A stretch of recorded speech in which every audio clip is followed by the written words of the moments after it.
ஐலி ஐலி என்னாச்சு? முடியலையா?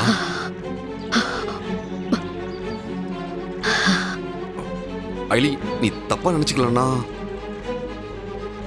Police ட்ரைனிங்ல added வெயிட்டோட training எடுத்திருக்கோம்ல, நாம இப்ப இந்த டெட் ஜோன்ல இருந்து வெளியே போய் ஆகணும். அதனால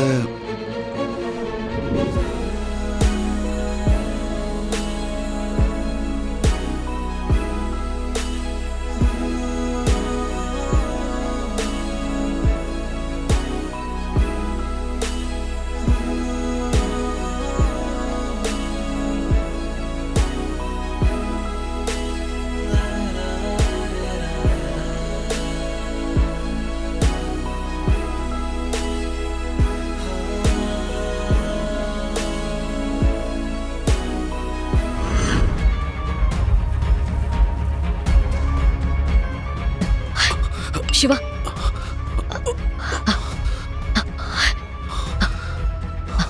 சிவா, நம்ம டவர் இருக்கிற ஏரியாக்கு வந்துட்டோம். ஆமா ஐலி, எனக்கும் டவர் வந்துருச்சு.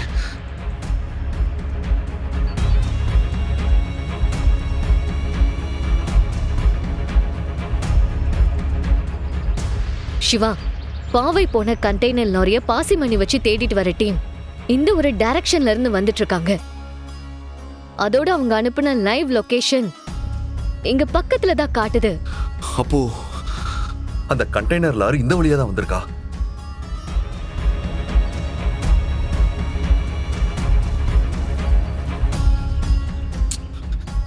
என்ன யோசிக்கிற? வர்மா ஏதோ ஒரு பெரிய வேலை பண்றான்னு தோணுது. என்ன சொல்ற? வர்மா தப்பிக்க இருக்கிற வெள்ளிமுனை பக்கத்துல தான் பாவையும் குழந்தைங்களையும் கடத்தின கண்டெய்னர் லாரி போன பாதையும் கரெக்டா கனெக்ட் ஆகுது. அதோட ரேஷ்மா அந்த ஆமணில குழந்தைங்களை கடத்தின இடத்த தேடி போயிருக்கிற அந்த ஏரியாவும் இங்கதான் அந்த வெள்ளிமுனை போற வழியில இருக்கு.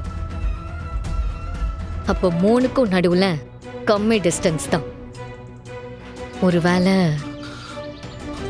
அப்போ வர்மா தப்பிக்கிற இடமும் அந்த குழந்தைங்களை கடத்திட்டு வந்து வைக்க போற இடமும் பக்கத்துல இருக்குன்னா, எஸ், வர்மா அந்த குழந்தைங்களையும் கூடவே போட்ல ஏத்தி தன்னை காப்பாத்திக்கிறதுக்காக கடலுக்குள்ள கூட்டிட்டு போக நினைச்சிருக்கான்.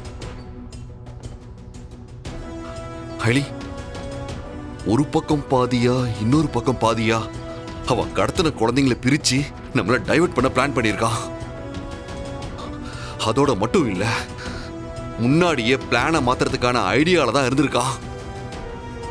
அப்படி பிளானை மாத்துனா அவன் போட்ல ஏற இடத்துக்கு பக்கத்துல அந்த குழந்தைங்க இருக்கணும்னு பிளான் பண்ணியிருக்கான். அப்ப நம்ம கெஸ் பண்ணது சரிதான். அவன் தப்பிக்கிறதுக்கு அந்த குழந்தைங்களை பணயமா வச்சிருக்கான்.